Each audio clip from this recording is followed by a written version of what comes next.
So let's talk about Earthquake Day. Let's talk about March 2020. Tell me a little bit about your experience in the turmoil and just how you pivoted in that month.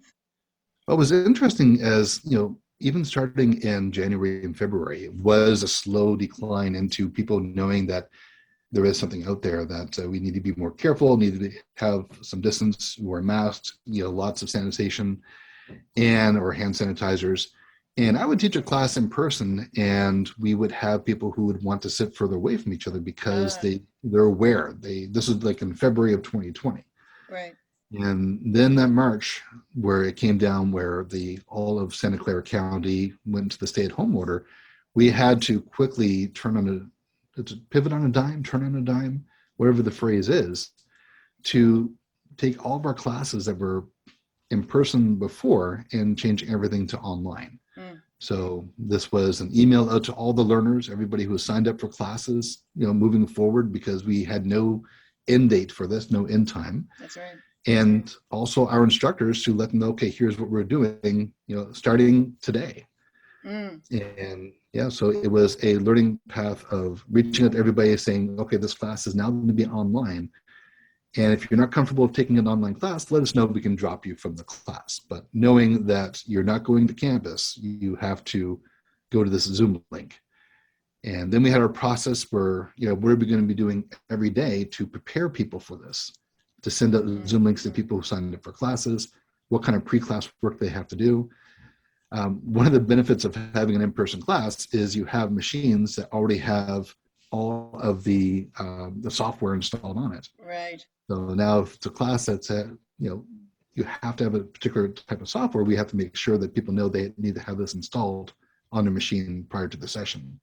So we had all that on our list that we had to take care of, including the huge project of making sure that nothing gets missed, and have to check off each one of these boxes. And every day we had to do a quick check of, well, what classes are coming up?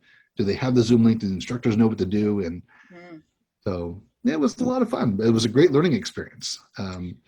yeah, trial by Yeah, fire, yes. right? And of course, as you can imagine, the first couple of classes, we would have people saying, I much prefer having an in-person class than a live online class.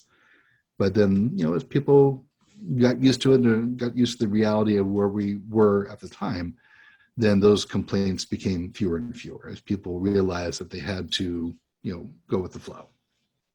Well, that's interesting. And as a person who taught a class in person and then online, we had challenges too. And because I consider myself a technical person, but the technical challenges in teaching an online class are very different than other kinds of technical challenges. And I never knew until I taught the class what I would be faced with because it was hard to test the reality of that. Did you run into Mhm. that with some of your other instructors?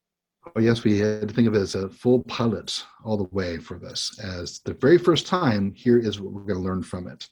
So Mm-hmm. we would have our staff members sit in on the classes Mm, and handle the chat inside the Zoom and just make sure that people with any kind of audio video issues are taken care of, especially with the instructor.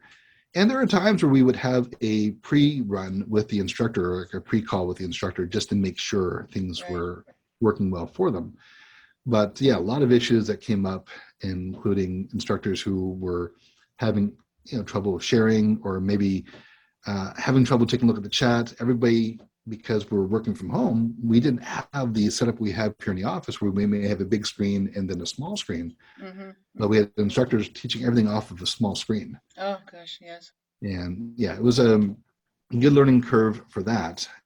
Just a way for us to say, okay, here are what we can improve upon for next time. And then we keep on saying, okay, what worked well, what did not work well, based upon the evaluations for the class, and go from there.